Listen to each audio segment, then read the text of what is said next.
This is the time, this is the place, and this is FC3 Monkey Business, your one-stop shop for everything geeky.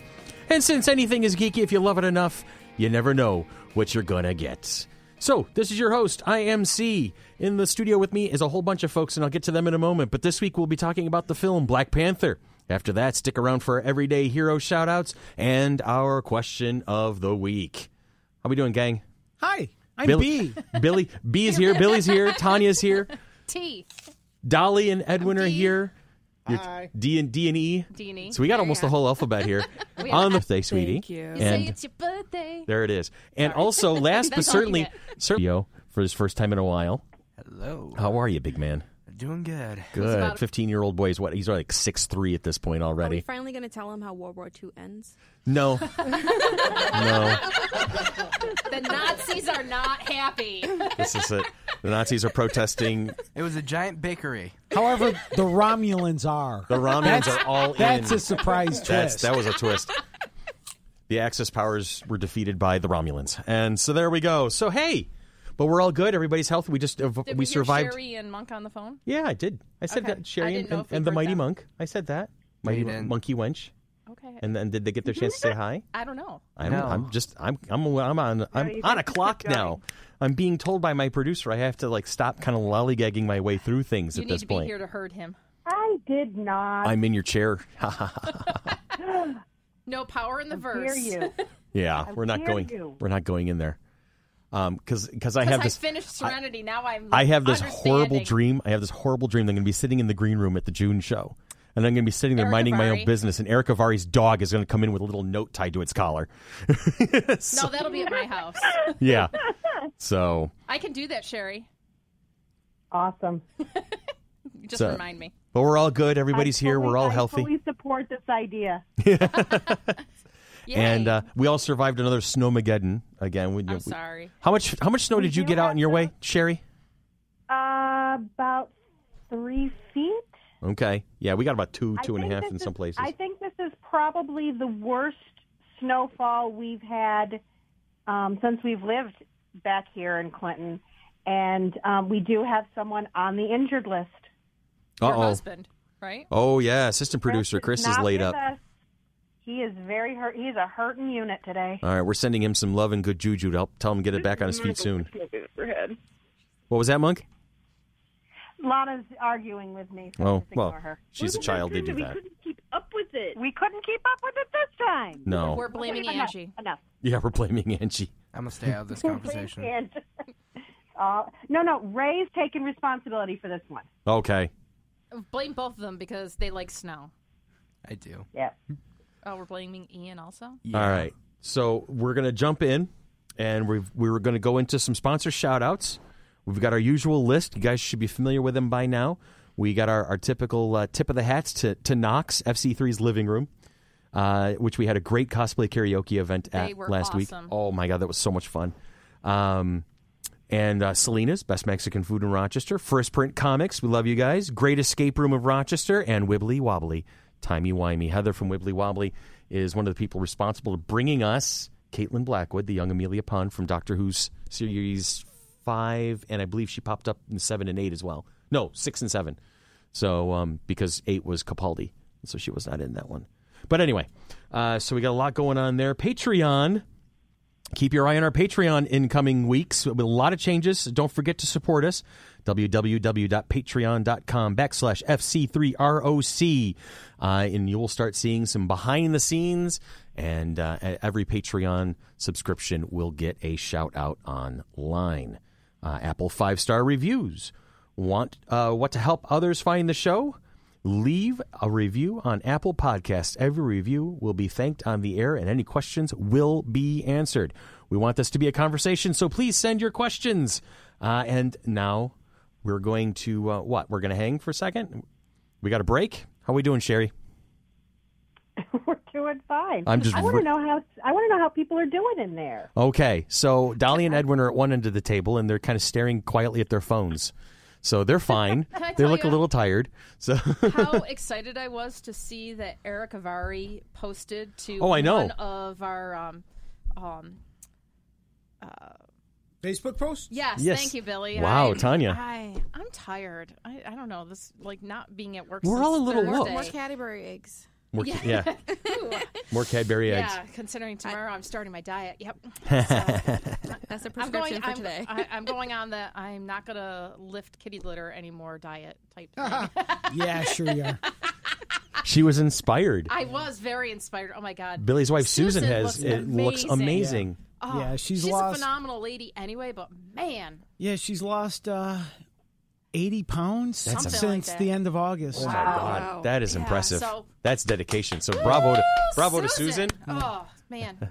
I can't even. Yeah, I'm actually on the same trip. I started a new gym membership near the house. Since Okay. He's going to work earlier. I'm going to have to get up early anyway, so I'm going to go to the gym and then go There you go, to yeah. work. Nice. Well, good luck with that. You got any goals, any objectives? For me, when I work out, it's just basically I want to make it to the top of the stairs without losing my breath. That's pretty much. I'm fairly. That's just standing up. I want to tone and look like Valkyrie because she looks like what Wonder Woman should look like. There you go. There you go.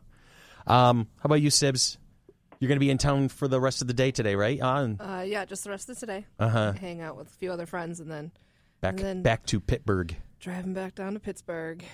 So what can we do to bring you back to Rochester? Like win the lottery, probably.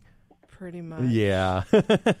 Pretty much. It's probably going to be the only thing that gets me stuck in here. Yeah. Well, we'll bring you up seasonally because you're our box office goddess. So you help us run Yeah. FC3. Got to come up and visit every few months or so. There you go.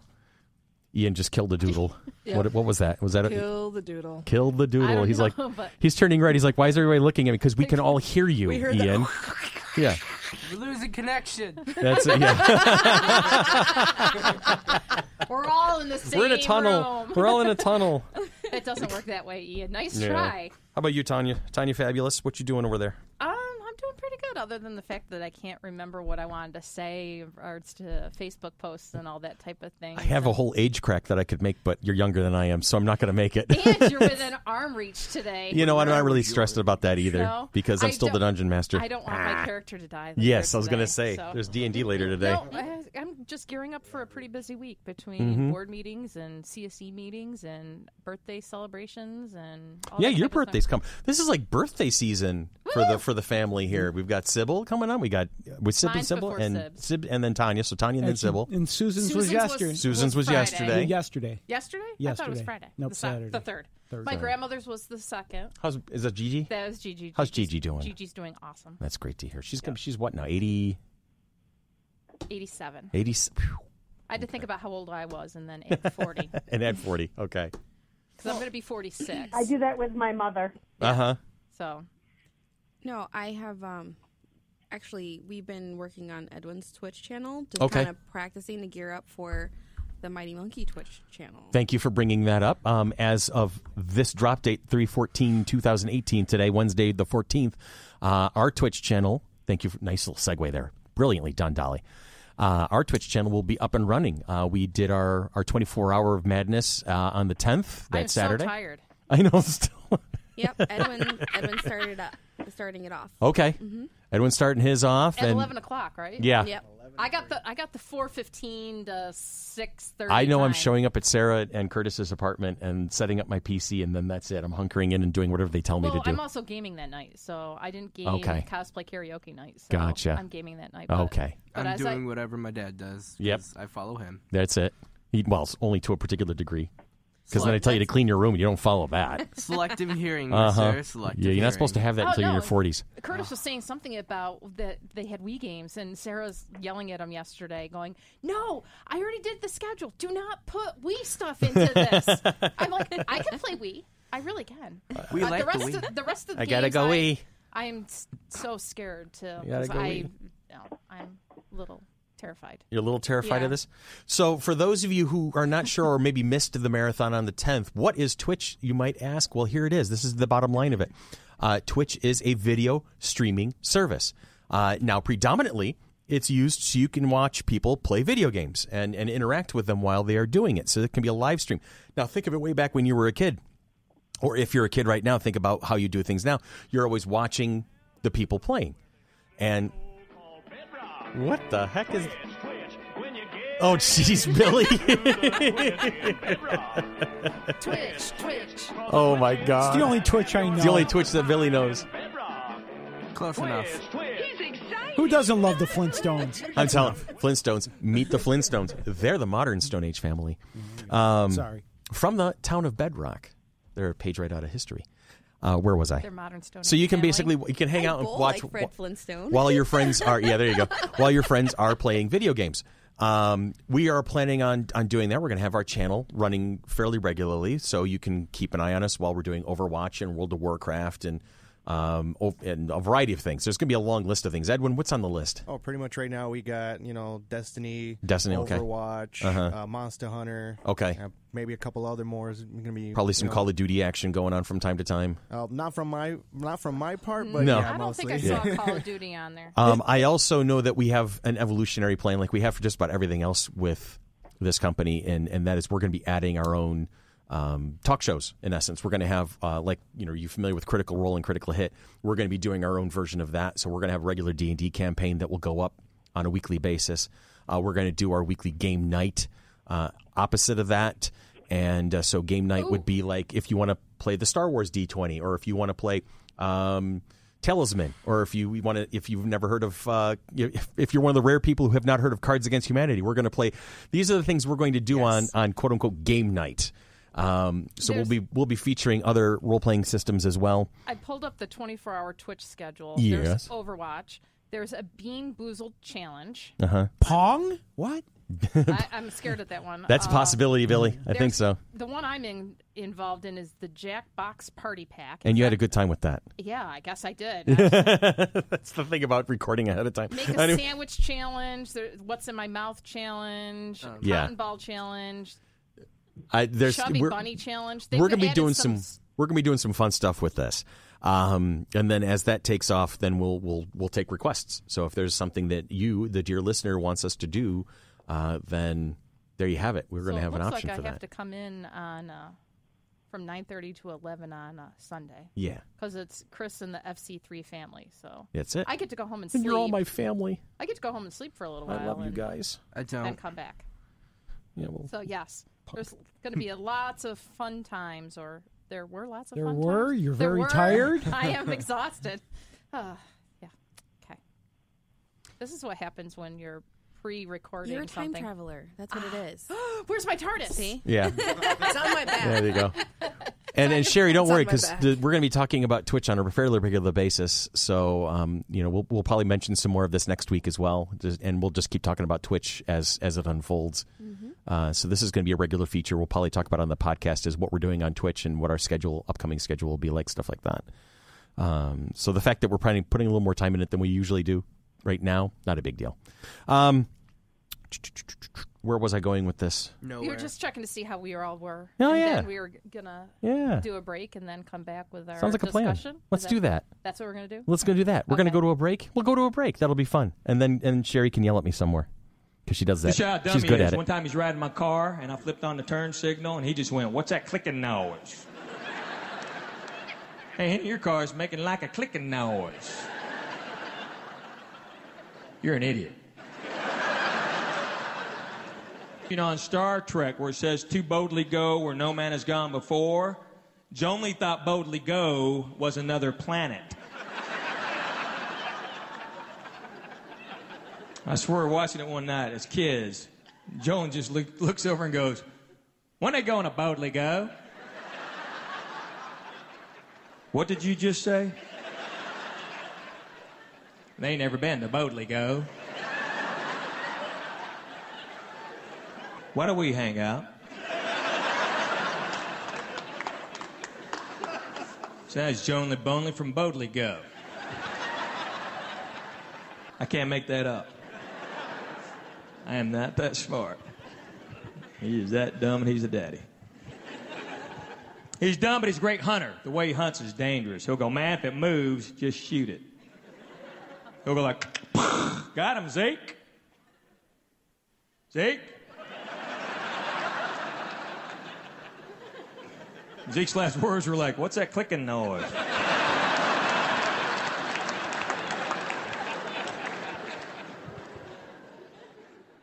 Yeah, They overstuff these smart water bottles.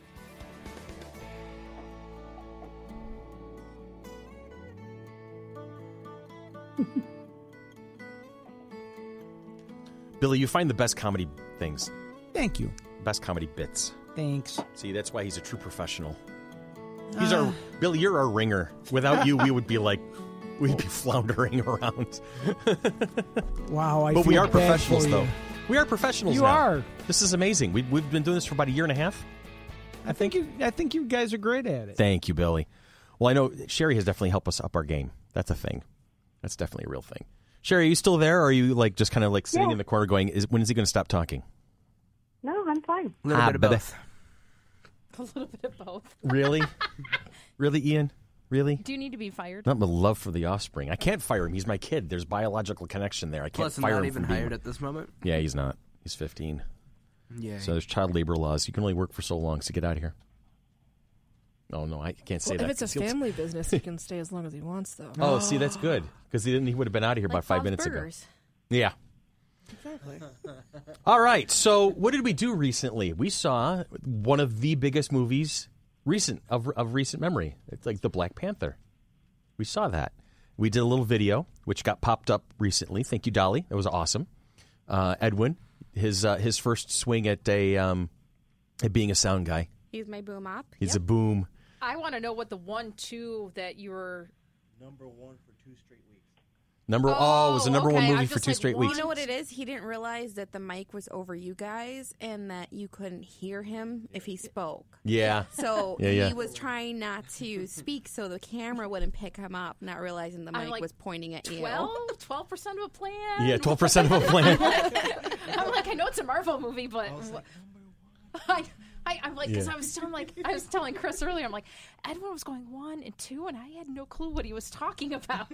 Sorry. Here's how successful this movie was, or still is. I watched it twice. No, and not only have we gone to the theater to see it twice at this point, this movie made back its production cost in the first weekend alone.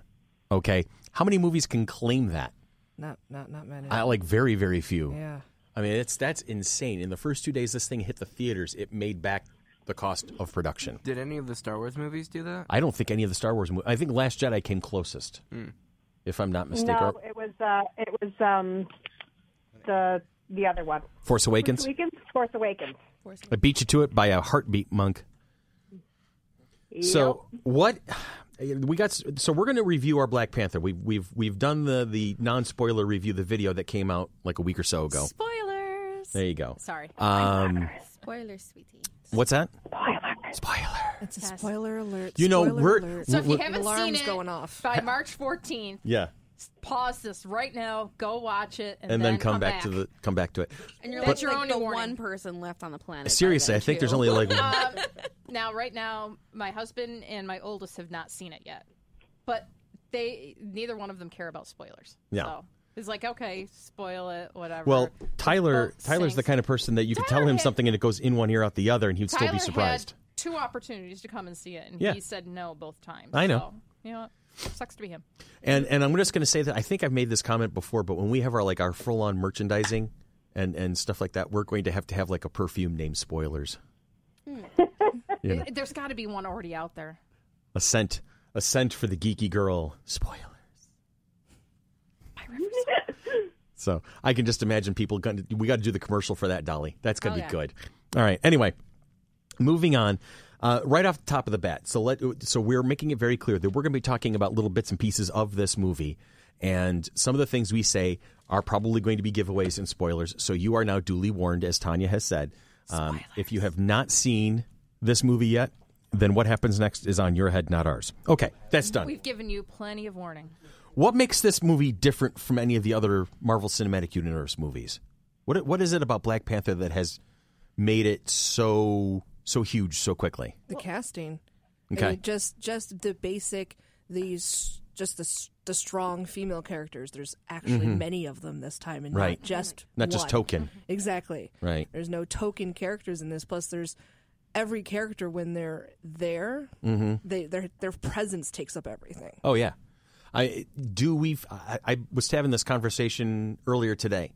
I don't think there's a single throwaway character in the entire movie. I don't think there's one person who doesn't have a role to play.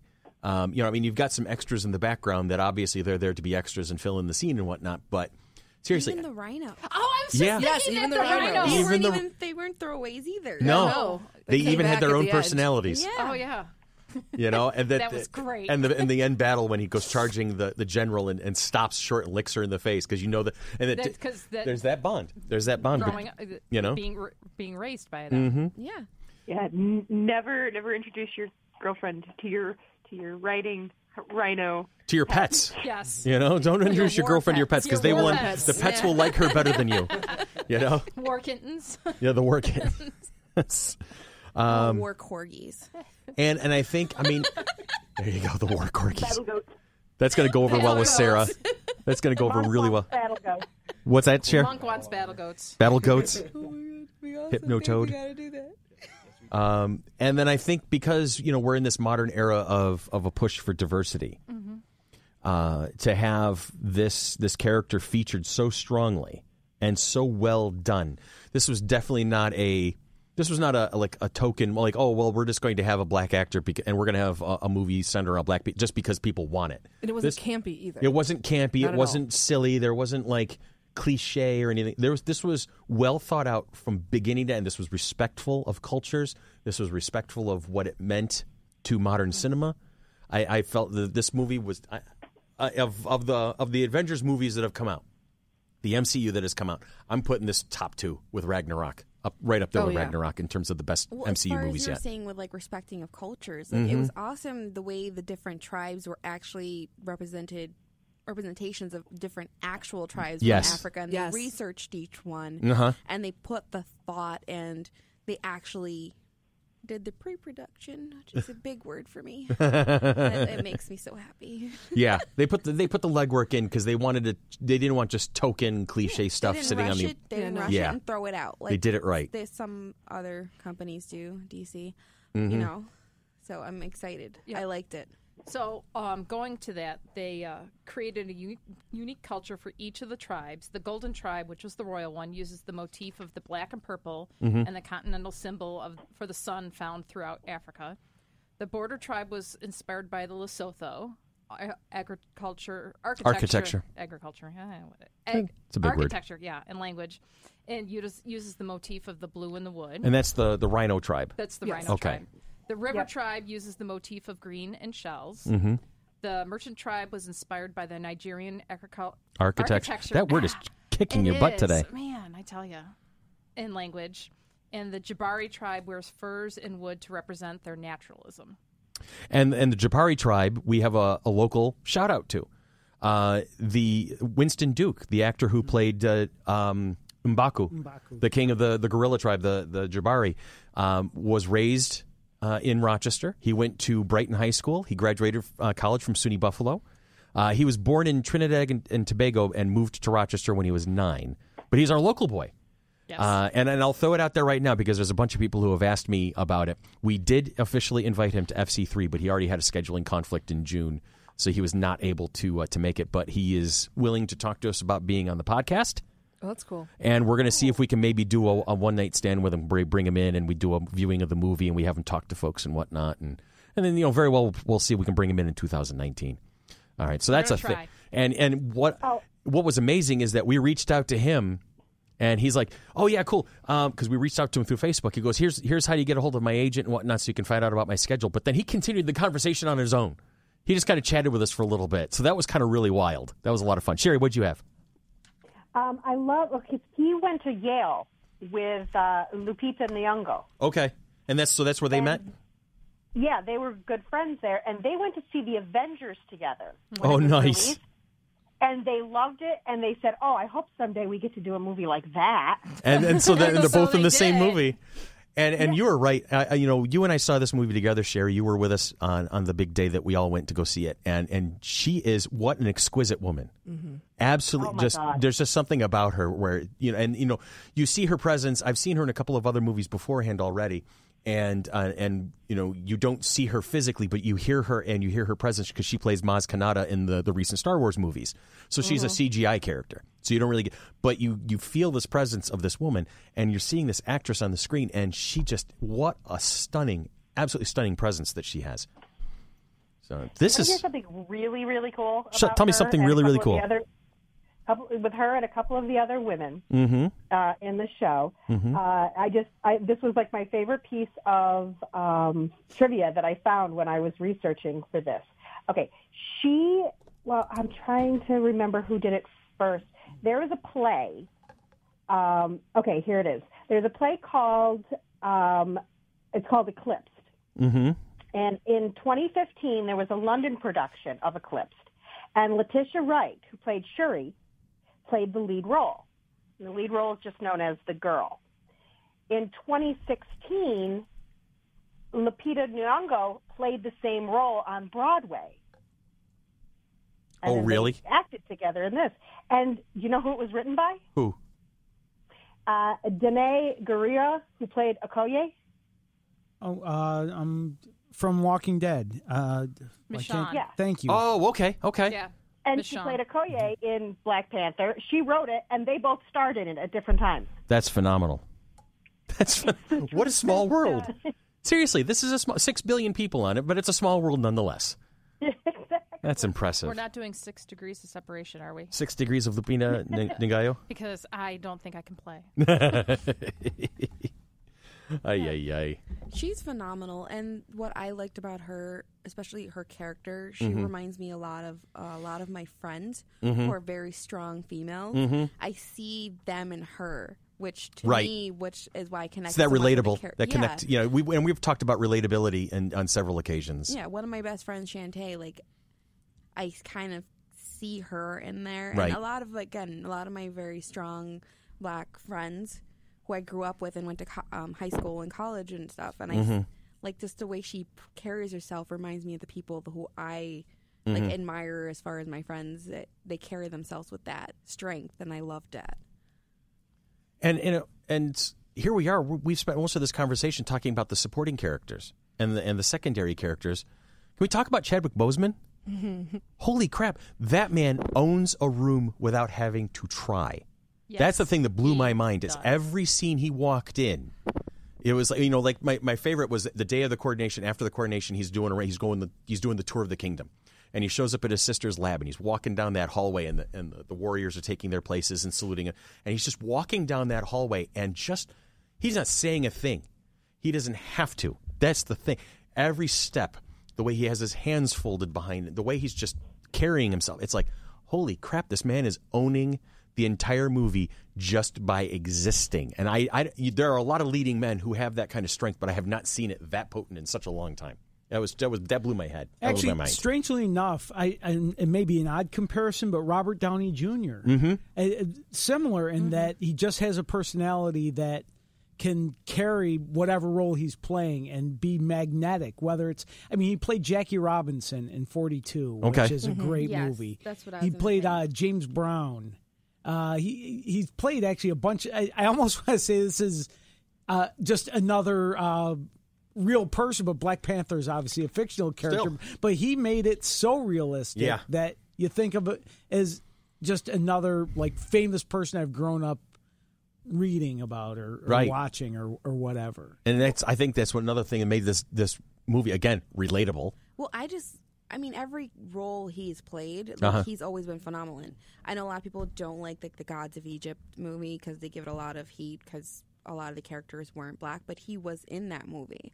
Okay. And he was phenomenal. Like, the way he carries himself, like, he always has this presence and essence to himself. And again, like he said, Jackie Robinson, I love that movie. Yeah, it's an excellent He was movie. phenomenal in that movie. Like, you really were convinced that he was Jackie Robinson. Like, he's a phenomenal actor.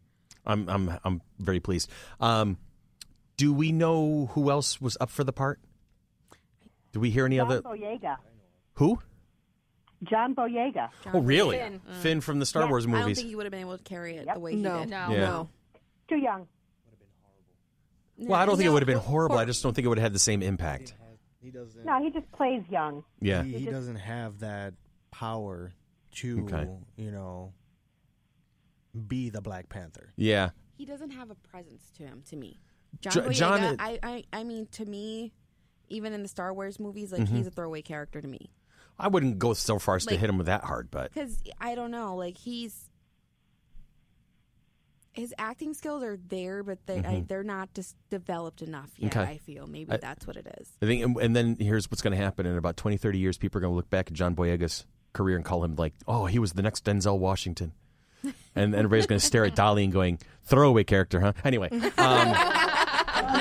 Mackie was up for the role. But then Anthony Mackie got Falcon. Yes. All right. So I don't know of Anthony Mackie. I don't know if I could see him as Black Panther. See, here's the thing. This is what's happened. And this happens. We talked about this when we did our Lord of the Rings podcast, where Viggo Mortensen is Aragorn. There's just no other human being on the planet who could have played that part.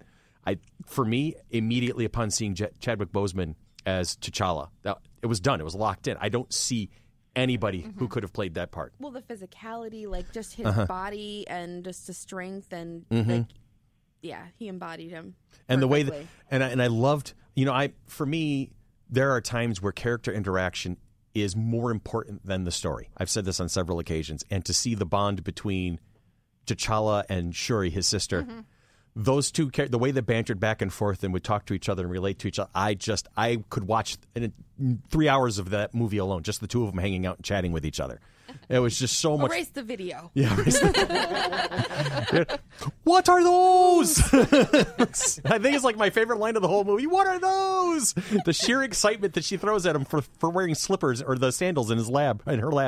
Like that was me and my brother. Oh my God, that was the best. She's just, and that little bundle of energy that she was, and Angela Bassett. Can we talk about the Queen?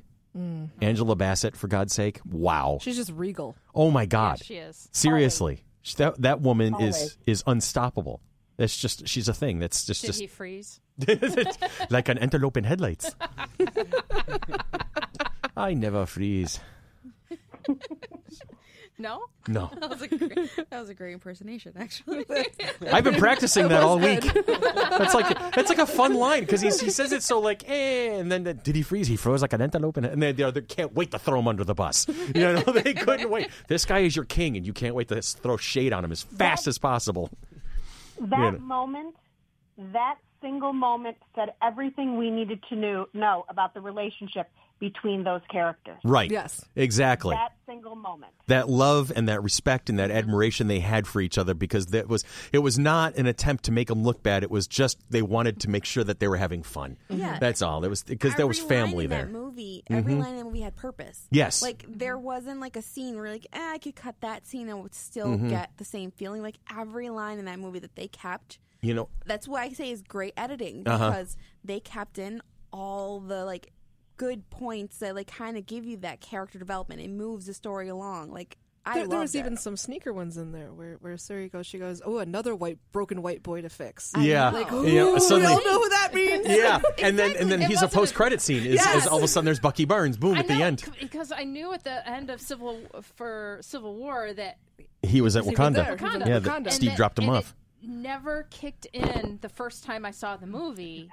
As soon as she said that line, I was like, ah! Yeah. But it never kicked in. Exactly. And unfortunately, my friend Sean and I left before the second credits. You never leave before they're all over. That's not the real credits. Like, so everyone leaves before like the animator credits. To Right. me, that's not credits. The rolling black and Yes, white the credits. rolling that's it. credits. Right, Amateurs. and we left during those black and white credits. But you didn't the second time around. Not the second we kept time you in your around, seat. because the house lights came up at Tinseltown. So they faked you out. They did fake us out. So I'm just like, and then when they showed it, I'm like, and I'm like, they made the connection for me. So see, this is how Marvel. I'm going to accuse Marvel movie studios. It's an abusive, emotional relationship because they have beaten us into sitting through 4 minutes of credits just to watch 30 seconds more of movie.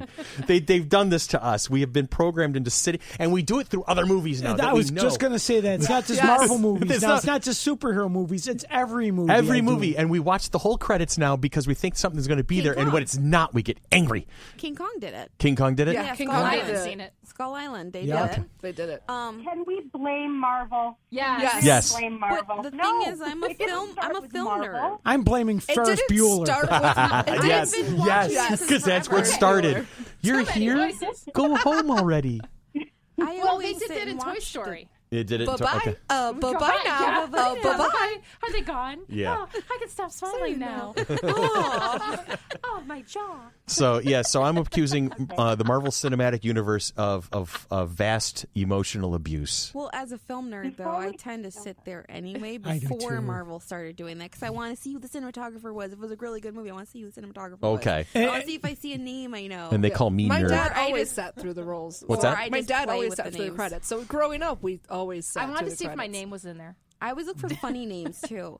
And then, Yes, funny names are the best. well, And we then try to in pronounce Hot them. Shots, I think is part 2. They actually have like a brownie recipe in the credits. That's amazing. Actually, and I'm going to bring him up later, but if you sit through Kevin Smith movies in the credits, he always has some funny thank yous Yes. in his credits that make me.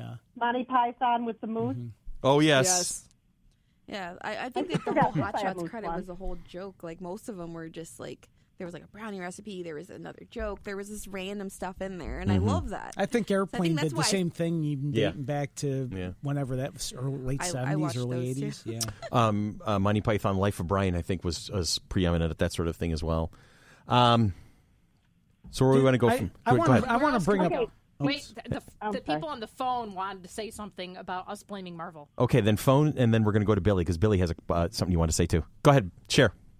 Actually, it wasn't about the phone. Before we got too far away, Dolly had made a point about about no line being a throwaway, that everything worked so well. Can I give an unpopular opinion that I actually hate that I have? Okay, go ahead. We won't Martin fire Freeman. you. Wait a minute, what was that, Martin Sherry? Freeman. Martin Freeman. Martin Freeman. What about him? You could have picked him up and his entire storyline and taken it out of the movie and nothing would have changed. You think so? Absolutely. People who I don't think know he that, added what character did he play? Anything. Agent Ross. That was Agent Ross, the guy who He's the CIA white agent. guy. he was the little fellow who got injured and was taken back to Yeah, Wakanda I to be don't fixed. see that he token white added guy. anything to the movie. Ian's confused. Ian- He doesn't know who he is. He's the No, I one that know was him. flying Yeah, the ship no, to I think he's- destroy everything. at No, the hang end. Ian's locked on. I think what he has is he has a problem with Sherry's opinion. Go ahead, Ian. What do you got to say about it? Go ahead. No. No? I can't. No. Why not? Because I don't like, argue with you me? know. I want to argue. Okay, Sherry, here, I'll did argue. you make your full because- point? Did you make your full point yet, Sherry? Because he doesn't want to My interrupt you. I don't want to interrupt you. No.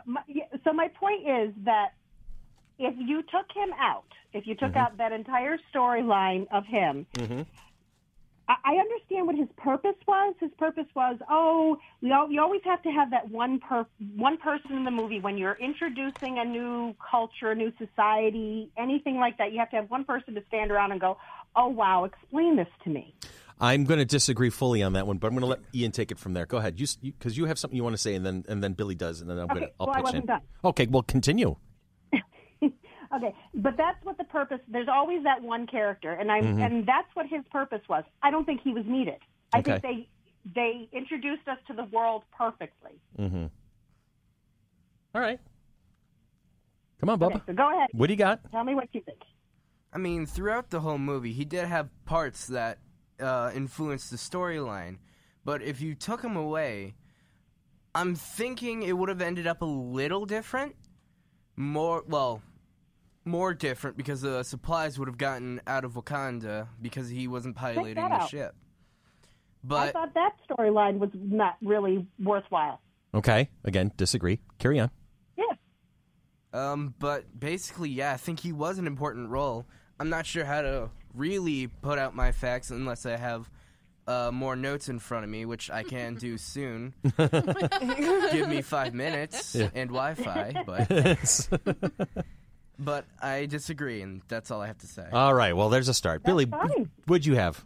Actually, it's interesting that it sort of leads into my comment is the actual.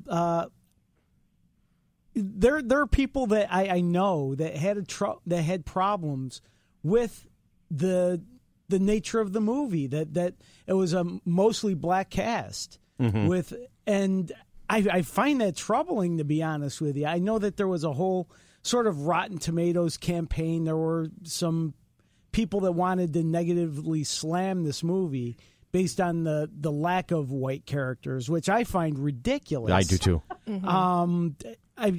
You guys know what I'm talking about, right? Yeah, I Okay. also I've heard a couple of things where a lot of DC movie fans wanted to take vengeance on the fact that people have been panning the DC extended universe. So there was going to be a concerted effort to drive down the Rotten Tomatoes score of Black Panther just as a thumbing the nose. They didn't even care if it was going to be a good movie or not. They just wanted to wreak revenge on Marvel fans because they were supporting DC Universe so much. But then there are the extremists when it comes to our society these days. And with Dunkirk, when Dunkirk came out, people were coming out of the woodwork to slam it because of a lack of diversity. I'm like, well, it was World War II and they were British soldiers. There's not going to be a lot of diversity there. They were all middle-aged or younger white men because that was who was in England at the time of World War II. That's who this army was built from. This was not an army of African Americans. It was not an army of Japanese. This was not about the Swiss or the Native Americans. It was not about anybody other than a company of British soldiers.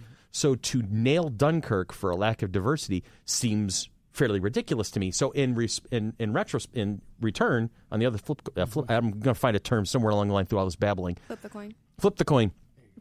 When you're dealing with a movie set in an African country, how many white folks are you going to find? Yeah. The thing is, I work with the people that that complained to me about this. Thank you. Had nothing to do with the DC versus Marvel. They couldn't have cared less. Okay. They came to me, there's just not, where are all the white people?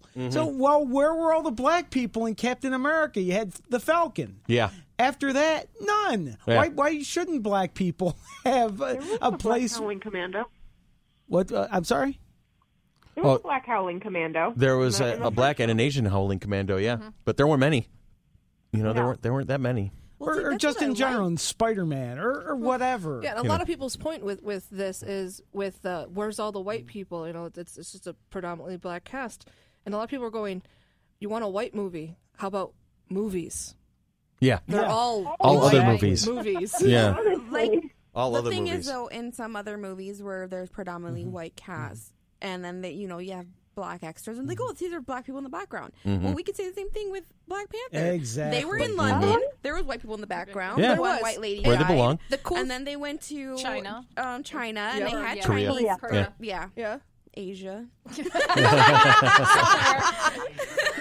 I think, and then they had the one American CIA agent. right. So I'm like, I was in a theater that was probably equally split between white folks, black folks, and everybody Hispanic else. folk, Yeah. just all having a good time watching a movie. That's the key right and there. it brought some people into the theater that maybe would not have come otherwise because they were interested in someone that represented them. I heard this one ridiculous comment one time. I was talking to somebody about like the movies, and I'm like, "Oh yeah, I'm a giant nerd. I love all this stuff." And the guy was an African American male, and he goes to me, "Oh, I don't like the idea of Black Panther. They're making up a character just to." Oh yeah, I've heard that one. Making up a character. Yeah, they're making up a character just to exploit us and blah blah. I'm like, no. He'd been around before the Black Panther Party. Yeah, exactly. So I'm like, no, they're not. And he's like, they're not. No, he's been around for a while. Yeah. They're just giving him attention now. That's all. Yeah. What was that, Sherry? 1966. 1966. Yeah, he made his premiere in a Fantastic Four. Yep. Yeah, so that's the one thing that I love about the Black Panther movie, too, is it gets these people who hadn't even looked at comics or anything to kind of look into this character. I'm like, oh, well, he was really cool. Let me look a little more into him and find out that he's been around for a while. Yeah. Actually, one of the people that had the problem with the lack of white people was a comics nerd who wanted to know where the Fantastic Four was. So I had to spend time explaining the movie studio politics of Marvel doesn't own the Fantastic Four right now. So.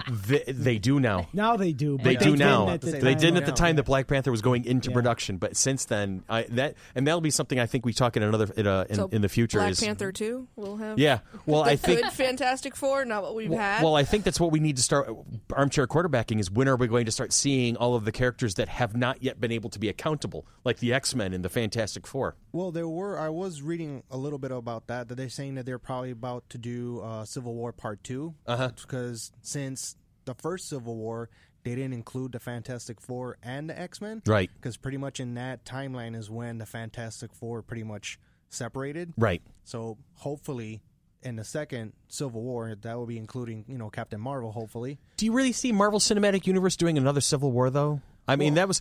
let me tell you, from a person who collected comic books, to see Civil War 2 was a turnoff.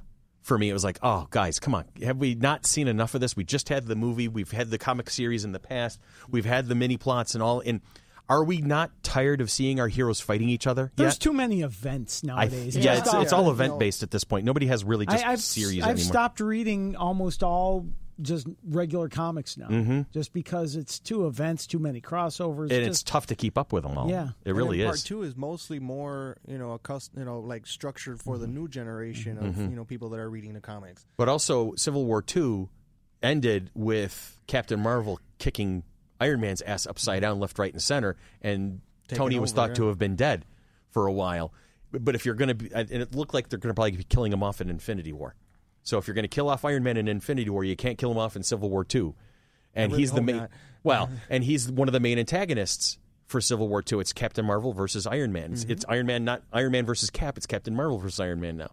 So it's like, I don't know if Civil War 2 is going to be the right direction traveling. Now, I want to speak to something Billy said, and then I want to circle back around to what Sherry had announced, or in her opinion, of Everett Ross, Martin Freeman's character. First, I think, to Billy, the thing that and I kind of expected a comment or an anecdote like this popping up, but not directly in front of me. This was kind of cool to see it actually in person.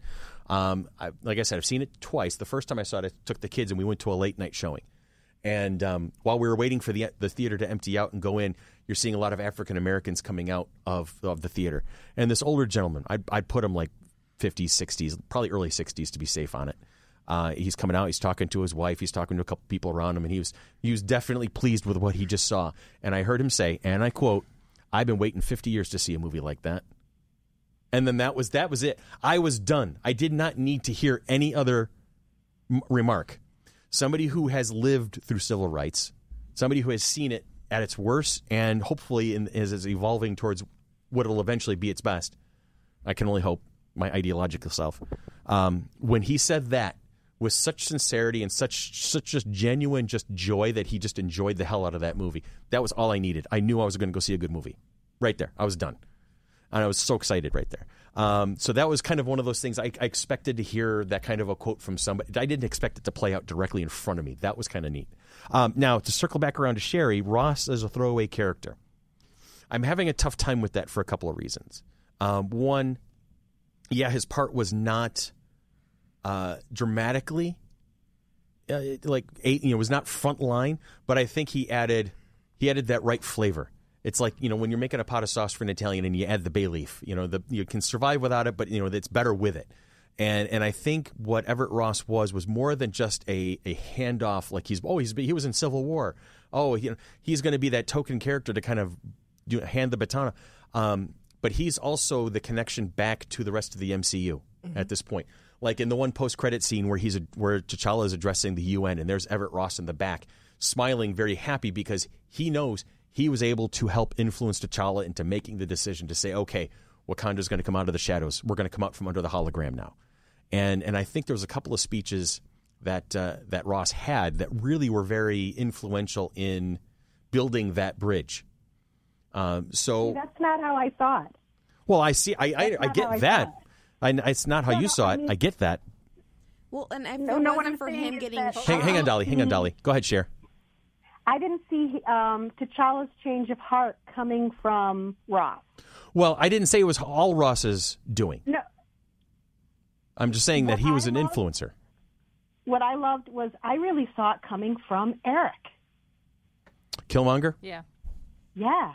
Okay. That he was able to, at the end, he did not want Eric to die. Right. We can work something out. He was starting to see that while the way Eric was doing it was wrong, he wasn't wrong. Mm-hmm.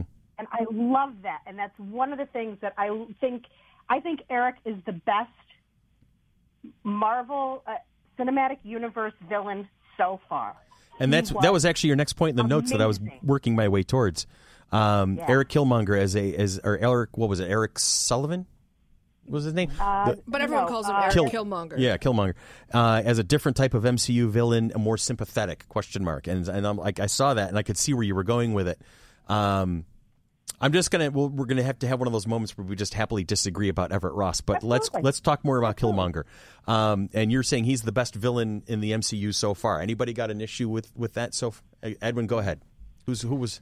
Well, it's not that I have an issue. It's just the way that they portrayed the character in the movie. Because in the comics, when he takes a heart-shaped herb, it actually puts him into a coma. Okay. It doesn't really give him the abilities or the powers of the Black Panther because he's not really part of royal blood, even though his father was brother to T'Chaka. So, but either way, the way they still made it work in the movie was still awesome, even though that one little aspect from the comic, they kind of like steered away from it. But, and then his name, I get it is Eric Killmonger is his code name, more to say, but his actual name is N'Jadaka. It's like it's right. That's his birth name. Bit, but that's like the only aspect Eric Stevens. of He introduces himself as that. No, he introduces himself that way, but then they gave him his actual name is Killmonger. Right. But in the movie, that's more like his code name, his military code name. That's like the only thing that bothered me a little bit of the movie, but other than that, see, that's the nitpicker's guide to the universe. Is there's always going to be differences between comic books and movies, and people are going to latch onto them or not. Go ahead, Sybil. But I do see him as a more sympathetic villain, just with everything that's going on in this day and age in our own country. He's become a very sympathetic because you can see where he was like, our people outside of Wakanda struggle. Why can't we help them? And you can see it happening. Like, they're talking about real life issues in storyline, but it's still real life. It's still stuff that's still happening all around the country, especially where he grew up. Where he grew up in the movie, it's pretty much World War going on around there. I'd almost compare him to Magneto. Yes. Killmonger? Yeah. I see that. Yeah, I can see that too. As a matter of fact, I just watched First Class last night. That just hit a light bulb. Like, I felt it. Yeah. Like, oh my God. I wouldn't say Killmonger's like the antagonist. He's just somebody who wants to help, and he's just doing it in the wrong way. How about this? Instead of an antagonist, we call him a catalyst. Because he is a chemical reaction. You add him into the mix, and it is causing a change rather than just conflict. Yes. Okay. Because it was his introduction into the royal family that really brought along T'Challa to actually change his mind. Right. Because you can see Lupita's character the entire time is trying to be like, no, we could do more. We need to do more. Right. That is why I leave and go do stuff, is because we need to take what we know and bring it out to the world. But she could never change his mind. She couldn't do it. It had to be Eric's influence and his actual real life to bring it to T'Challa to be like, oh, yeah, maybe to not have this happen again, we really should share what we know. Right. And it's going to be fortuitous because Wakanda's entry into the world is going to parallel the Infinity War. Yes. So Earth is going to need all the help it can get. and there you have it. So there was a point I wanted to make. Sherry, you had something else that you wanted to talk about? Well, when Billy brought up about that he's tired of the events, that everything is it's just this huge thing, and it reminded me of something that I really thought about this film, and that was in terms of scale. Okay. There are in two different ways. In one way, it's much bigger than some of the other films, and in other ways, it's much more personal. It's much bigger in terms of this is not a fight over a company. This is not a fight between individuals. This is the decisions of nations. Gotcha. And I think that's what makes T'Challa such a different hero, is that this is not personal ego. This is the lives of his people. He is a king. Right, and he's trying to act like one. Exactly. Okay. But by the same token, it's not the end of the world we're talking about. We're talking about something much more personal to the people involved. And in that way, it was more like Spider-Man. Okay. Which I loved the way that brought that back down to a smaller story after the hugeness of Civil War, the hugeness of the Avengers, of Age of Ultron, all these where we're fighting for the complete destruction of the planet. I mean, Thor. I mean, the Thor movies are always huge scale. This one was, what do we do for our people around the world? What is our responsibility to these people who we don't know but share with us? That's why I always like having a palate cleanser like Ant-Man and upcoming Wasp and Ant-Man or whatever. The Guardians of the Galaxy, just an out-and-out fun movie. And then you go back to even though that's obviously huge because we're in space, then you go back to the things with bigger odds, I suppose, because Guardians of the Galaxy 2 is it you want to go with your new family or the family you were born into? Yeah, yeah, and that's something that's interesting about this one. In a lot of ways, I saw it more as a drama first and an action movie second. Okay. Yeah, and and I mentioned this in the video that Dolly posted a week or so ago, where Brian and I were in agreement. There was a nice balance in this particular movie. There was just enough action, but it wasn't so much that it was overwhelming, and then just enough drama that when they jump back into the action, that it fit. Everything seemed to fit really, really well together. The story kept moving. It kept moving. There wasn't a spot where I was like, okay, when's the next section happening? Yeah. There wasn't the spot in the movie where you're like, wait, was that 2 minutes long or 20? Because I think I just lost a part of my life right now. Yeah, exactly. And that's when I say shout out to the editors, because that's the pacing. Editors. That's them pacing. Doing their job amazingly. Yeah. Good Unsung stuff on that. heroes of film. Marvel definitely, I swear they get better almost with every movie. Oh, yeah. These guys know exactly what they're doing. They know how to develop the characters. And, tiny shout out to Disney for just going, hey, Marvel, you know what you're doing? Have some money. Yeah. Yeah. Yeah. Here are resources. I would love to have a benefactor like that. Hey, Mighty Monkey, you know what you're doing. Here, have a couple $1 million. Oh, good. As of just an hour ago when we're recording this, Black Panther tops $500 million. Becoming 10th largest domestic release all time. Oh, my God. Wow. And it's only been out for a couple of weeks. Yeah. That's It impressive. hasn't even opened in China yet. It hasn't? No. Oh, man. This is going to be crazy. This is going to be a $2 billion movie. Yeah, it's topped the weekend box office for a third straight weekend. Well, who's got the top? Everybody I know has watched it at least 2 times. This is the first movie I've gone back to the theaters to see twice. Well, Last Jedi I saw it twice, but then there's not many others. I have to go back for a second time. Yeah, I still have to go back for a second time. Most people, my friends on Facebook or I have in a bunch of different Greek groups, a lot of them have seen it twice, 3 times. Whereas, I've seen it twice. My parents haven't even seen it yet once, but yet they've seen Red Sparrow and Death Wish. Ooh, I want to see Red Sparrow. Jennifer Lawrence? Yes. Yeah. So I'm they hearing went that's to the quite good. movies, I think, on Saturday and then again on Sunday. I'm like, and when are you watching Black Panther? They're like, oh, we're going to get to it. We're going to get to it when the crowds die down. I'm like, you're in the villages. How much are they going to have crowds down there? But our they Zach. said the line was down around the corner for Black Panther. Wow.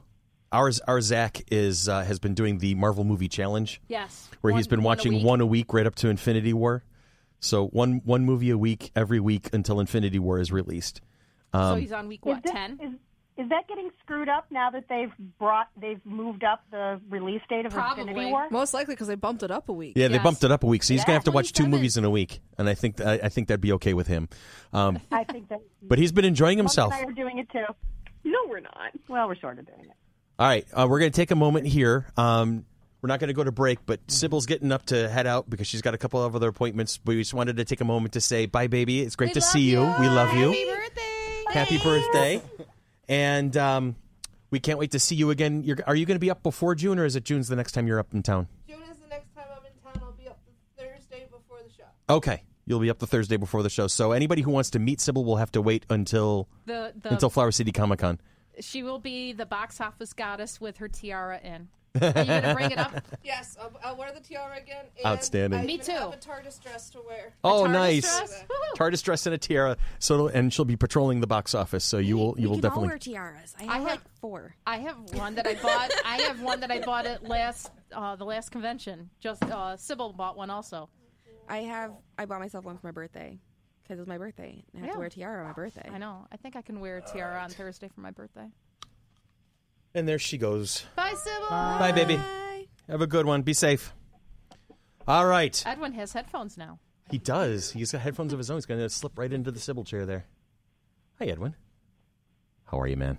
I'm doing great. I can finally hear the conversation. Nice. We were all talking about you. Yeah, we were. No, we weren't. All good Slightly. things. All good things. Now, Sherry, you touched on something that'll be a next point that I want to kind of touch on. Is T'Challa himself as a character is a different type of hero. When you say lack of personal ego, is it compared to Peter Parker, for instance, or Tony Stark? Tony Stark is basically he's all ego. Tony Stark is all. He's like the opposite of T'Challa. Really? The only one with more ego is ego. Yeah, the whole planet. All right, but Sherry, elaborate on that idea for me a little bit more. His oh my God, brain gone, not working. Sorry. I think I have it right now. His motivation is like no other one that we've seen. We've got Tony, where we know it's all ego. Mm-hmm. We've got Captain America, who it's all about this idea. Mm-hmm. It's all ideals. Thor, once again, you're going with ego. You're seeing all of these heroes that, I think the closest would probably be Spider-Man, but and then that's also very small scale because he's so young. Mm-hmm. With T'Challa, it's this whole world, his entire, all of his people. It's not him. It's not just his family. He understands that he has to put those things aside. He's pretty much, from what you get from the movie, he's set aside his feelings for the woman he loves for the good of his people. Mm-hmm. Yes. There's nothing about, never about him. It's about what's best for his country, what's best for Wakanda. Mm-hmm. And we haven't seen that before. And I think it's so refreshing and so interesting, and it just makes his actions different.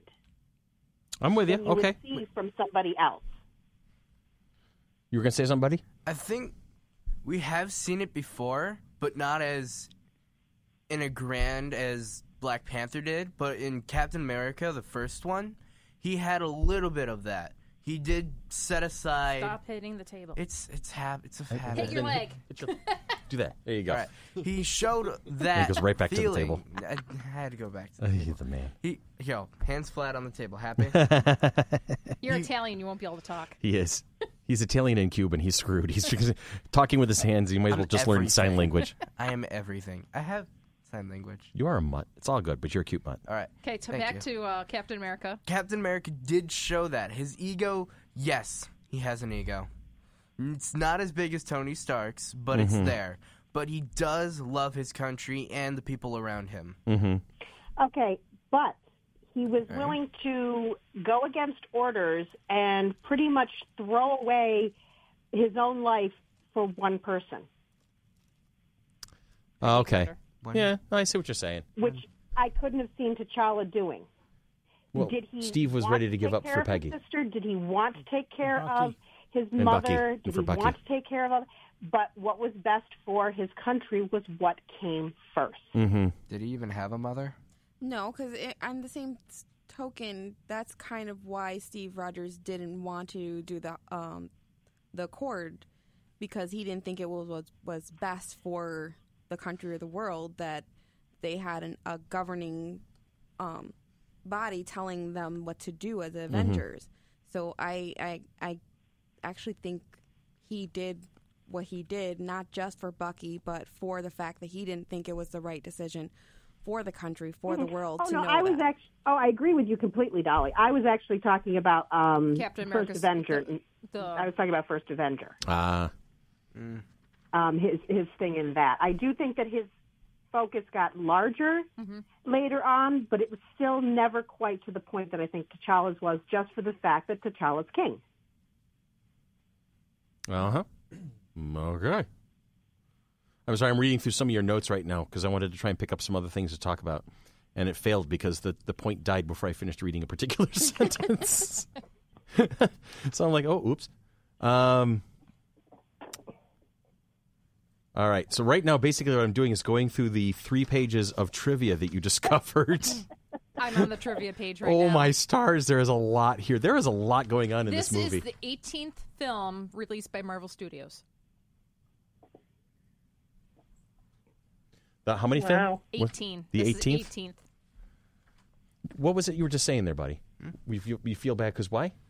We were just like, I disagree with almost everything she's said. That's okay. He's feeling a little self-conscious for disagreeing with you, Cher. It's okay. I agree with you, Ian. Disagree with me all you want. Honey, this is what we're here for. We're not here to talk about everything that we agree with. We're talking about everything that we like, and what we see. So that's the point of the conversation, is to say, you can disagree and still like each other. Right. Personal opinions vary, but I'm on point with you, Ian, if that makes you feel better. He's just thumbs up. He's good. Thumbs up. In addition to being the 18th film in the Marvel universe or whatever, this film is the marked chapter 6 of Phase 3 of its MCU. Now, is Infinity War the closeout of Phase 3? Do we know that? I'm not sure. It is, because Infinity War is going to tie in all the little and it's going to introduce Easter eggs and everything like that. It's going to connect it all in Infinity War Part 1. Okay, and it's going to introduce Captain Marvel. I think Brie Larson is supposed to show up in Infinity War. Phase 4. And then she blends in, and she has her solo in Phase 4, so you see where Captain Marvel comes from. Exactly. Okay. That should be an interesting way to do it. Ant-Man and the Wasp start Phase 4? What's that? Ant-Man and Wasp. Ant-Man and the Wasp starts the Phase 4. When is that being released? Ant-Man in July. It's in July, and so Infinity War is in April now, April 27th. April now. It is right around the damn corner. Oh, my stars. Oh, my God. I can't keep track of everything that's happening. I'm going to have to see Black Panther again. No. And Civil War. Yeah. Phase 3. That's actually a good combination. That's a good 1-2 punch to work with. Civil War and Black Panther together, I think, would fit really well. And the Spider-Man movie as well. And just because I'm a completist, I'm going back to Iron Man. Actually, there it is. Actually, Black Panther ended Phase 3. Okay. Infinity War starts Phase 4. Wow. Okay. So, hey, happy new phase.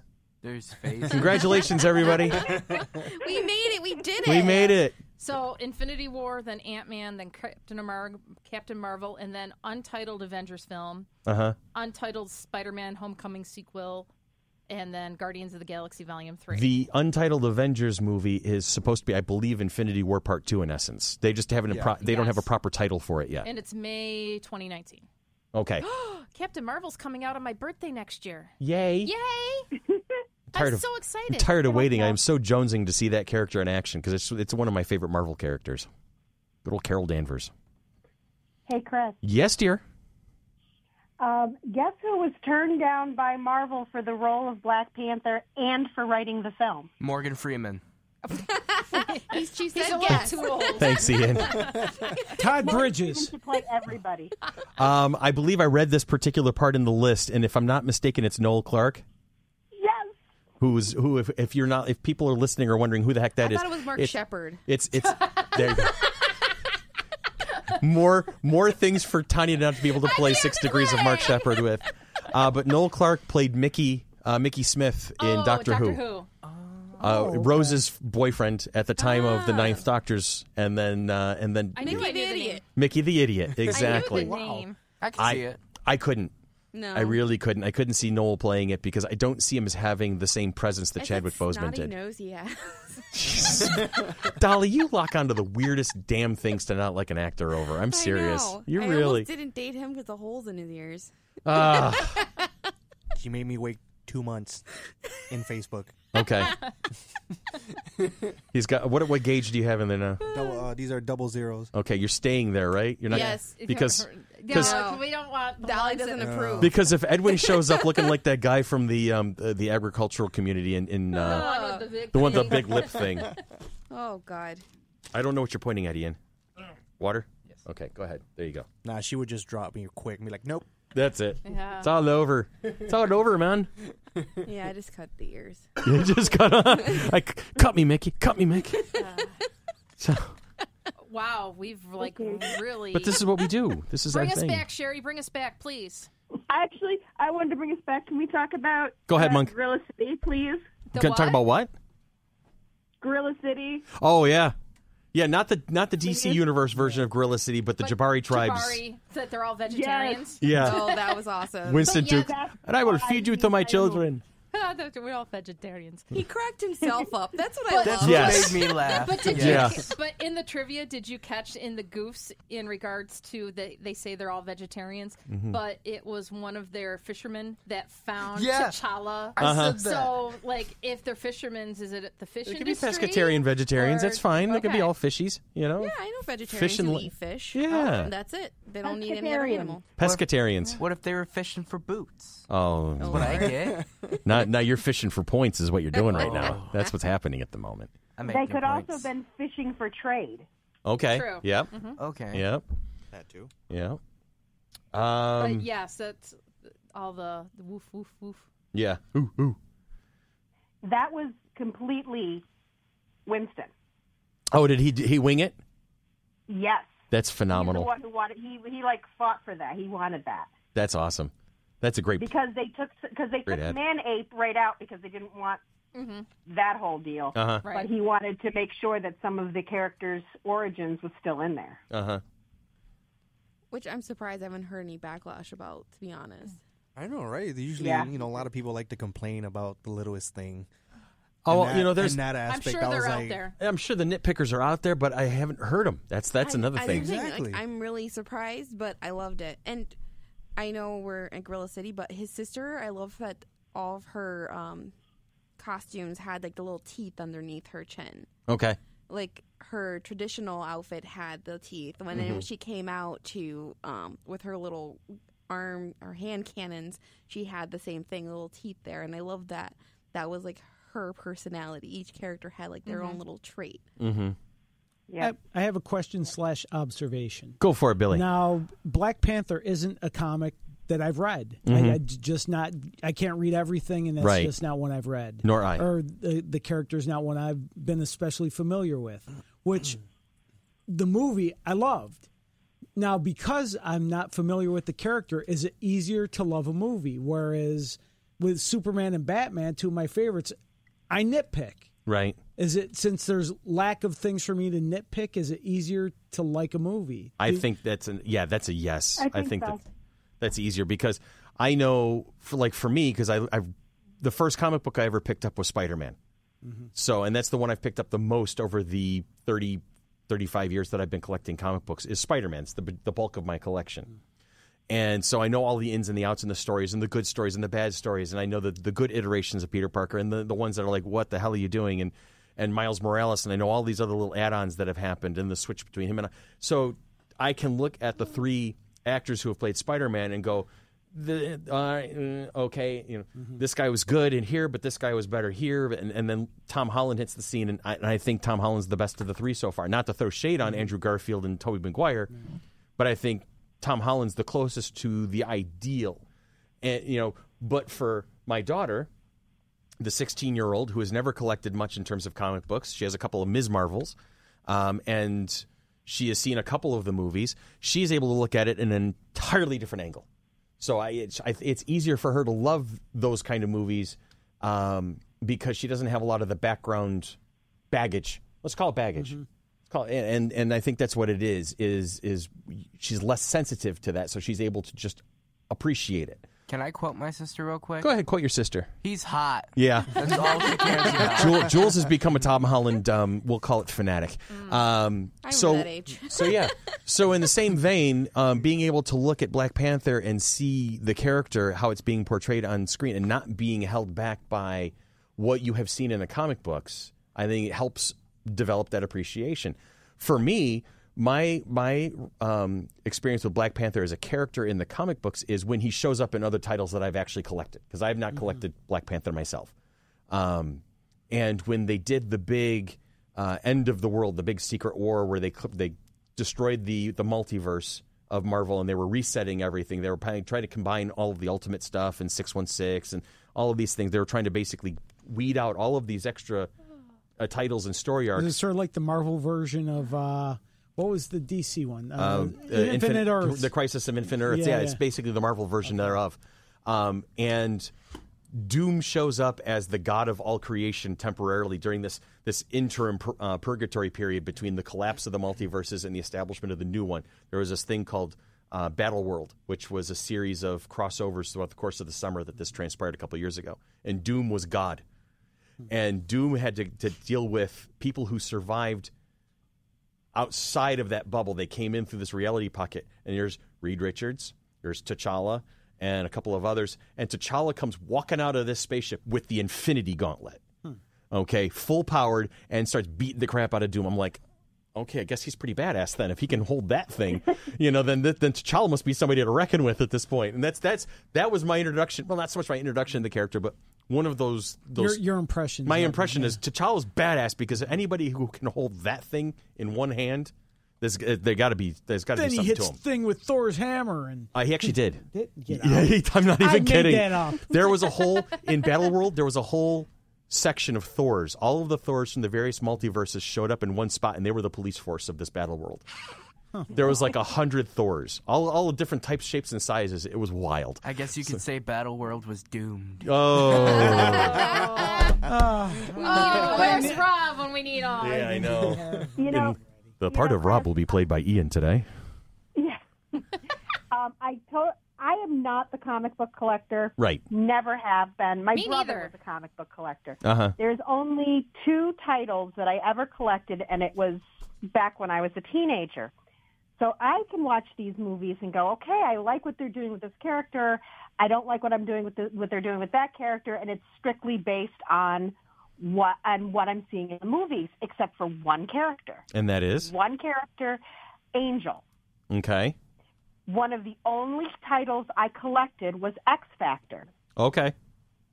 And during that whole apocalypse thing and the battles in the Morlock caves, and there was all these things going on, so I knew how Angel lost his wings. Okay. And I hated what they did in the movies. Hated it. And it was the only thing that annoyed. Well, and also Nightcrawler. I didn't like what they did with Nightcrawler, but that was because they couldn't keep his timelines correct. Yeah. Well, Alan Cummings is always going to be Nightcrawler in my opinion. Yeah, he was very good. But when they did that, when they had him young and he was meeting them young, I'm like, wait a minute, he didn't meet them until he was an adult. It just annoyed me. But that really bothered me is how they changed Angel.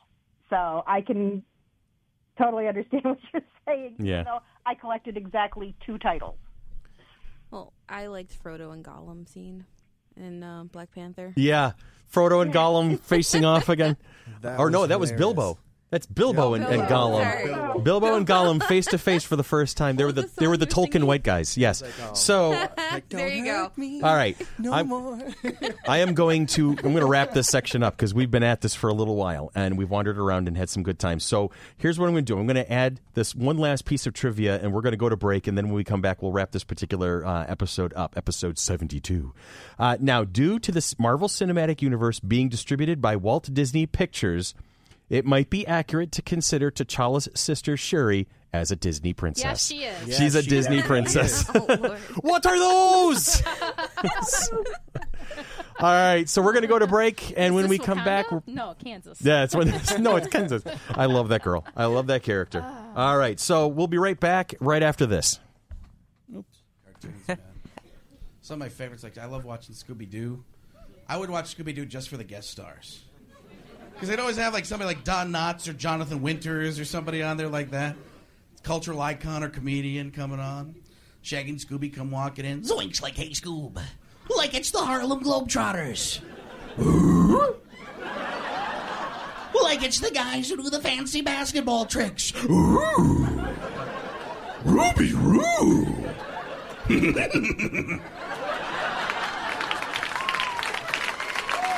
Yeah. I wish they'd update that and do new Scooby-Doo movies. You'd tune in for the Chris Rock episode. I know I would. Shaggy and Scooby come walking in. Zoinks like, hey, Scoob, like it's Chris Rock. Finally they put a black guy on Scooby-Doo who's not a damn globetrotter. And forget about Scooby Snacks. That dog's doing Scooby Crack. I can do both.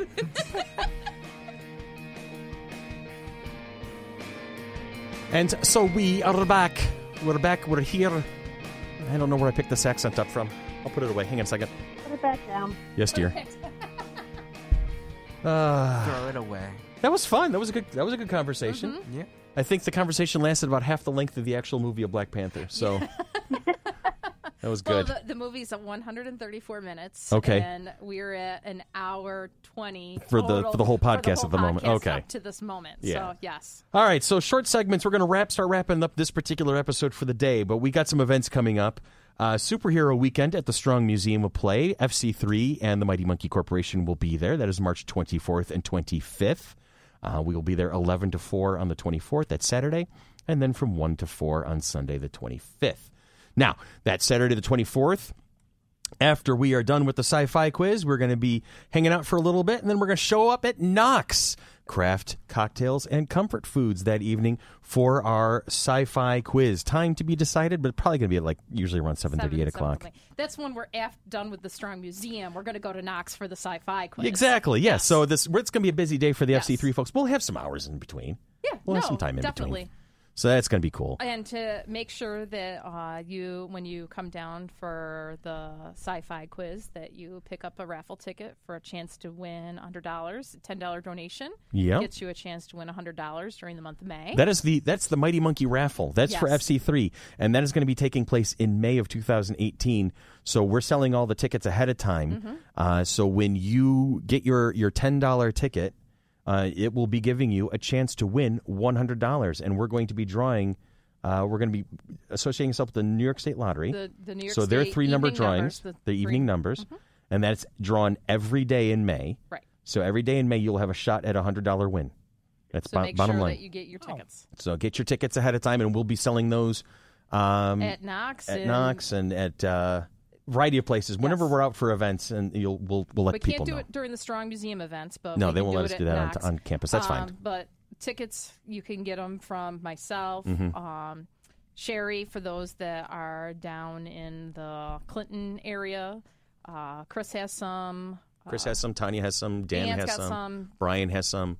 Evan has some. Ann, did I say Ann? Ann, yes. Sarah and Curtis. Yeah, so most FC3 folks will have tickets with them. Dolly will have some today. Dolly's going to be getting some today. Ian, you're too young to sell them. Yeah. So Morgan Freeman. Morgan Freeman will have a couple. Yes. Cool. Yeah. I figured, yeah. Yeah. And so then find your favorite FC3 person to get your tickets. And get your tickets from us. And you can reach out to us on Facebook, and we'll arrange something if we have to. Mm-hmm. And then the last event I'm going to talk about is April 4th. Again, time to be decided. Again, we're going to be at Knox, and it's going to be the FC3 board game night. We're going to be hanging out. We're going to be playing. Run by Sarah. Yep, Sarah's got that all under control, and we're going to be playing a variety of different board games. Mm-hmm. I'll be in the corner playing Talisman, most likely. That's going to be way too long. I don't think I'm bringing the Talisman board. I'll bring one of my own then. I love that game. See, there you go. So those are our events coming up. March 24th and 25th, we'll be at the Strong Museum of Play for the Superhero Weekend. Later that evening on the 24th, we'll be doing the sci-fi quiz. And then on the 4th of April, we'll be back at Knox for the board game night. Everyday Heroes. On this week's Everyday Heroes, we want to give a shout-out to Adam Driscoll, Norse. Whoa. He's Norse. Is he from Norway? Is he a Viking? Know. Okay, nurse so. extraordinaire. No, he's from Wisconsin. He's from Wisconsin. Well, they're all from the same kind of. Never mind. Yeah, no. Adam Driscoll, nurse extraordinaire at Strong Memorial Hospital. In addition to being an amazing nurse, he is a wonderful father, husband, and an all-around great guy. Thank you, Adam, for being our hero. And remember, not all heroes wear capes. Adam is I think I met Adam. Is it Adam married to Kate? He is. Yep. Okay. Adam, it's class act. Kate Hell of a actually guy. had a snow day the other day, and she usually doesn't get called off of work, but they said don't come in. Wow, that's wild. Yep. Okay. I saw that post. Old friends from Ren Fair. Good deal. Good deal.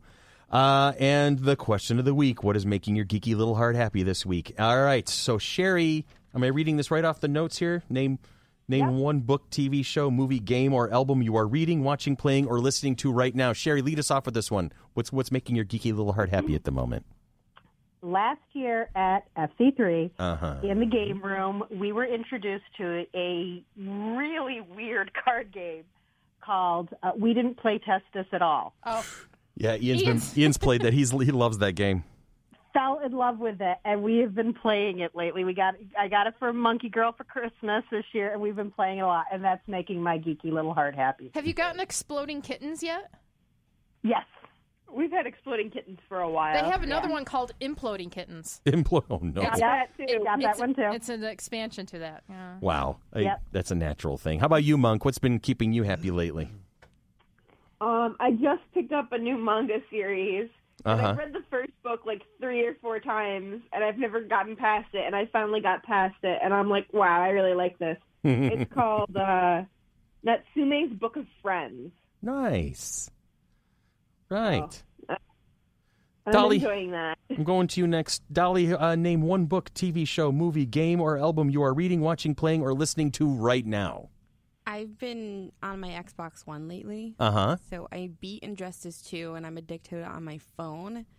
But Edwin also introduced me to Darksiders, and I have way too much fun playing that. All you hear is me yelling at the TV and screaming, F your couch, while I destroy the couch so I can get a soul. Because when you break things, it gives you souls. I get so happy. I'm just ruining furniture. I'm like, screw your chair. Billy, how about you? The one thing that's made my geeky little heart very happy is that Kevin Smith is still alive. Yeah, that's a thing. He's my very, very favorite celebrity. Like, I listen to so many of his podcasts. I literally feel like he's my friend. Absolutely. And when I heard the other day that he cultivates that. He had the massive heart attack, I got really, really sad. And now he's done some Facebook Live stuff that talk about what happened and how he's recovering, and that's made me really happy that he's doing better. Huge shout out to the big Kev, man. We're glad that you're cruising through this, that you've got a great attitude about it. I'd watched his Facebook where he was talking about what had happened. He did a play-by-play of it, and for me it's very. It was close to home. It hit close to home because Kevin is like 3 weeks older than I am. So he's 47. I'm 52. Yeah, I mean, so we're all kind of contemporaries of each other, and I've been going through some very minor, comparatively speaking, minor health issues myself, and so having him talk about it was an inspiration in its own way. The next day I called my doctor. I said, look, I've got some of these concerns, and I know people my age are having issues lately. And now I've made friends with a cardiologist. So I've listened to his podcast for years, obviously his movies. Right. But you learn about him. You become like his friend listening to his podcast as he tells his stories and stuff. Exactly. And I've seen him live a bunch of times, and I've got to talk to him a couple times on the radio. Oh, cool. And one time he said he was going to adopt me. He loved me so much. So. Yay. We adopted you. He's like on my wish list for people to bring into the show. So I'm glad he's still alive. Exactly. I am too. For a long time. I am What's too. the name of this podcast? He has like 8 of them. Or yeah, it's Smodcast is the flagship podcast. You can get them all at smodcast.com. But Fat Man on Batman, he covers pop culture stuff. Hollywood Babylon is a sort of a pop culture movies, what's going on, and it's a very funny one. He's got a bunch. It's Jay and Silent Bob Get Old. You can find them all at smodcast.com. He's actually, one of the things he talked about was they're going to do a Jay and Silent Bob reboot movie. They're just starting to film it. That's amazing. So that should be fun. That should be good. But yeah, so Kevin Smith still on this earth for a little while longer, and we're very, very, very, very, very happy about that. Okay, man, get well soon, brother. All right, Edwin, your turn. What I have to say has made me kind of happy was I found out that on Friday they had released a remake of one of my two of my favorite 64 games, which is Turok. Okay. So I've been having a blast. That's actually the game I actually streamed on Saturday yesterday. Oh, cool. All right. So good deal. Kind of happy with that. Nice. Yes, the guy in the chair. Yep, that's my Twitch channel. The guy in the chair. The guy in the chair is your Twitch channel. Okay. And I'm his Overwatch or Oracle. She's my girl in the chair. Felicity Smoke. Exactly. I feed him info. All right, so good deal, and you're going to be doing that. You're going to stick in with that. Yeah, okay. That's going to be my main Twitch channel, the guy in the chair. And then I'll be working with the Monkey family on that Twitch channel as well. Sexy. Right, Tanya Fabulous. How about you over there? Actually, I was able to just sit down, relax, and read a book the other day. And it's been so long since I've had a chance to actually just sit down, relax, and read. Yeah. What's it like? You know what? It was just a book that I don't even remember where I picked it up, maybe at Big Lots or something like that or something. But just loving the title of it was Nice Girls Don't Bite Their Neighbors. So is this an autobiography that you're planning on writing or something? Well, it's just about the author Molly Harper, and she's got lots of different paranormal type series and a chance of the undead living in the real world and how vampires can actually be part of the family. Gotcha. That type of thing. So it was the fourth book of a series called Nice Girls, and of course I picked up the last book of the series and I read it. And I'm just like, oh, where did the characters come from? But it was enough that it could stand alone. So I just had a nice chance to sit there and read and things like that. So that's what made my geeky heart happy. Good deal. All right, Chimich. Oh, hello. It's Ian's turn. Yes, it is. How about you, buddy? What makes me happy? I'm currently playing You had a snow day. What? He had a snow day. You had a snow day. Yes. That's what made you happy. Not because of the lack of school, but because of the snow. Uh-huh. Yeah.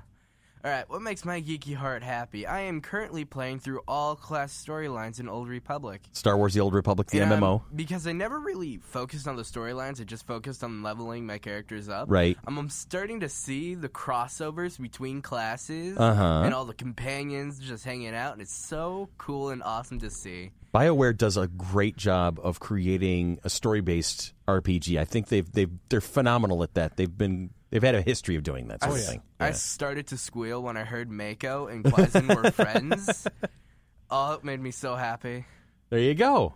Good stuff. And Christopher. Well, Christopher has been indulging my need for D&D. And how does that make you feel? I'm telling you, it's the happiest moment of my life. I still have to pick up the handbook. Yeah, the player's handbook. Yeah, we're gonna get Which you one version? of those. 5th edition. We got to get you into 5th because that's what we're all playing for the most part right now. But I picked up Xanathar's Guide to Everything, which is one of the first really major expansions to the player's handbook and DM's guide. Where's your backpack? It's not in the office. It's not in the studio right now. It's in my office? car, locked away, safe from you. Oh. But Xanathar's Guide to Everything is great. And the part that I really enjoy the most is that it's written from the perspective of a beholder who lives under Waterdeep and fancies himself kind of a crime lord. So there's there's sections of information and then these little drop-in notes that are written by, quote-unquote, written by Xanathar himself. And Xanathar has a pet goldfish named Silgar. All right, so this should tell you the kind of attitude that we're dealing with here. And the commentary throughout the book is hilarious. It's just, I can't even think of anything off the top of my head, so I won't try to make a quote on it at the moment. But it's been great because it's adding another layer to this great game that I love playing so much, and that I've been DMing on in a couple of different campaigns. I'm just looking forward to playing 5th edition now. The only experience I have with 5th edition right now is DMing it, so I'm looking forward to playing it one of these days. So that's a thing. So that's what's making me happy at the moment. And another thing that's making me happy is that we've come to a conclusion of another great episode. Everybody had a great time, and I'm hoping Did we get everybody? We got everybody. I think I got Monk and Sherry on the phone. Call Sybil. We'll call Sybil and ask her later, and we'll punch that in on episode 73. Sybil was happy that she got to come and see all of us. Yes, it was so great to have her in the studio again. I got to hug Sybil. That's a thing. All right. Civil liberties. So this has been episode 72, and this is The Monkey Business, a product of the Mighty Monkey Corporation, purveyors and producers of the Flower City Comic-Con. Coming at you like a spider monkey, June 9th and 10th. 2018 at the Floriano Rochester Riverside Convention Center. Like us on Facebook, love us on Facebook, subscribe to us on Patreon, FC3ROC, and we will see you guys next week. Have a great one.